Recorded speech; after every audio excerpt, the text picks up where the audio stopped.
Shalom and praise the Lord. मैं हूं pastor Shyam. आप देखना जारी कर चुके हैं जीवन की रोटी। आज हम भाग 2 में हैं और भाग 2 में हम एक ऐसी सवाल के विषय में बात करेंगे जो अक्सर हम सबके जीवनों में कहीं ना कहीं कभी ना कभी जरूर आता है। और वह सवाल ये आता है कि प्रभु हमारी प्रार्थना को क्यों नहीं सुन रहा, प्रभु हमारी प्रार्थनाओं पर ध्यान क्यों नहीं दे रहा।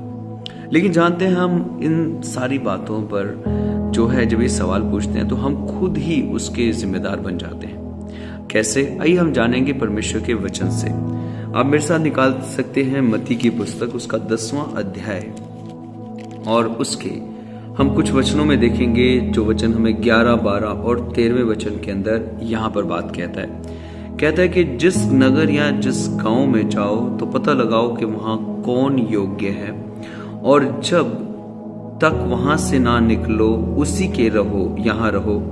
घर में प्रवेश करते हुए उसको आशीष देना। अब 13वां वचन जो है वो खास है। वो कहता है कि यदि उस घर के लोग योग्य होंगे तो तुम्हारा कल्याण उन पर पहुंचेगा, परंतु यदि वे योग्य ना हो तो तुम्हारा कल्याण तुम्हारे पास लौट आएगा। देखिए मेरे बहन भाई, ये है वो वचन जो बहुत खास है। हम सब जानते हैं कि हमारा परमेश्वर अति पवित्र परमेश्वर है, जो सेनाओं का यहोवा है, स्वर्ग में विराजमान है और निरंतर हम पर ध्यान करता है, हम पर अपनी करुणा की निगाह रखता है। लेकिन उसकी करुणा को हम पाते कैसे हैं? सवाल ही आ जाता है। उसकी करुणा को हम एक ही तरीके से पाते हैं जब हम उसकी करुणा के पाने के योग्य हो जाते हैं। बाइबल के अंदर जब भी आप देखेंगे उन चंगाइयों के विषय में जो प्रभु यीशु मसीह ने करी, उन सारी चंगाइयों के जो पाने का, उन बहन भाइयों को चंगाई पाने का एक सबसे बड़ा जो कारण था वो ये था कि हर एक इंसान जो भी यीशु के पास आता था वो विश्वास के साथ आता था। और अक्सर आपने बाइबल के अंदर इन चीजों को पढ़ा होगा जब यीशु मसीह ने कहा, तेरे विश्वास ने तुझे चंगा किया, क्या तुझे विश्वास है, मैं तेरे लिए क्या करूं। इन सारी बातों को जब हम देखते हैं तो हम पाते हैं कि प्रभु यीशु मसीह हमारी योग्यता को भांपता है, क्या हम उसके योग्य हैं या नहीं। जब मेरे बहन भाइयों हम योग्य हो जाते हैं तो याद रखें, हम परमेश्वर की हर एक आशीष को ले सकते हैं। परेशानी कहाँ आती है? परेशानी आती है कि हम उस योग्यता के पड़ाव पर नहीं पहुंचते।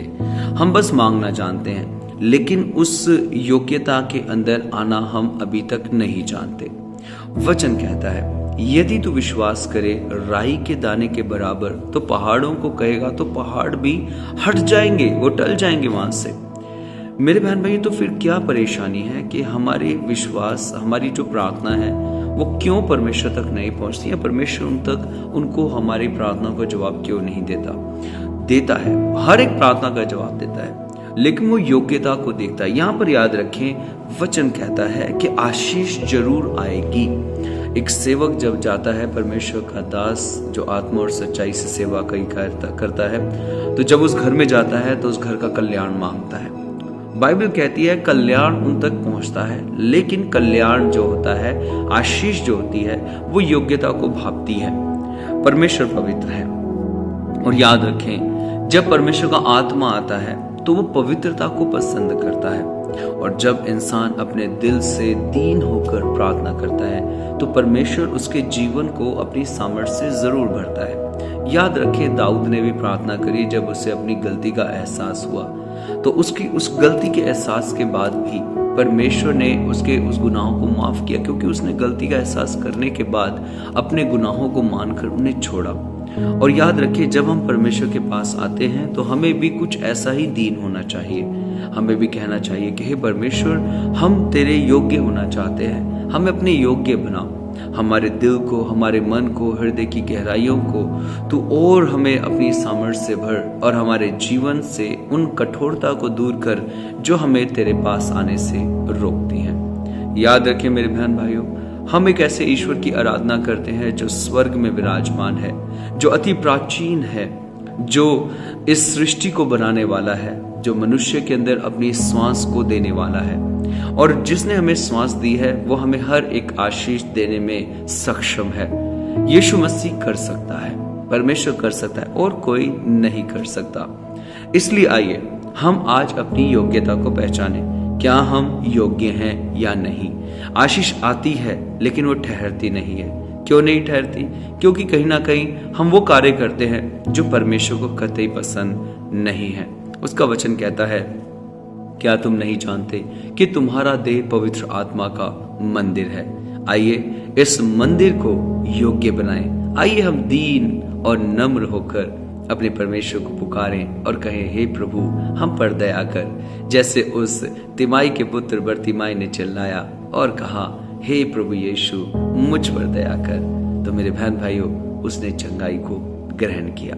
आइए हम अपने आप को, अपनी योग्यता को परमेश्वर के लायक बनाएं जो परमेश्वर हमारे जीवन में आना चाहता है। प्रभु आप सबको आशीष दे, योग्य बने और प्रभु में बढ़ते जाएं और उसकी हर एक आशीष को लेते जाएं। याद रखें, हमारा परमेश्वर गरीब नहीं, वो अमीर है। उसने क्या कहा?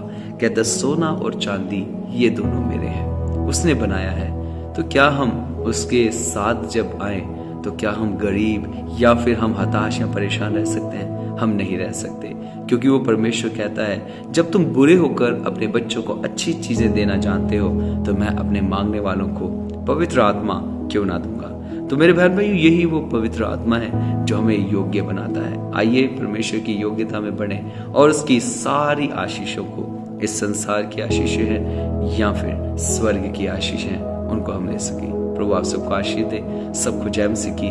आइए हम प्रार्थना करें। स्वर्गीय यीशु खुदावन, इस वक्त हम धन्यवाद देते हैं तेरे बच्चों के लिए। जीवन की रोटी के भाग के इस दूसरे भाग में मेरे पिता तू अपने बच्चों को आशीष देना, ताकि तेरे बच्चे योग्य बने और हम तुझ में तेरी पवित्रता में बढ़े। तेरा धन्यवाद मसीह दुआओं को सुनने के लिए प्रभु यीशु के नाम से मांगते हैं, आमीन।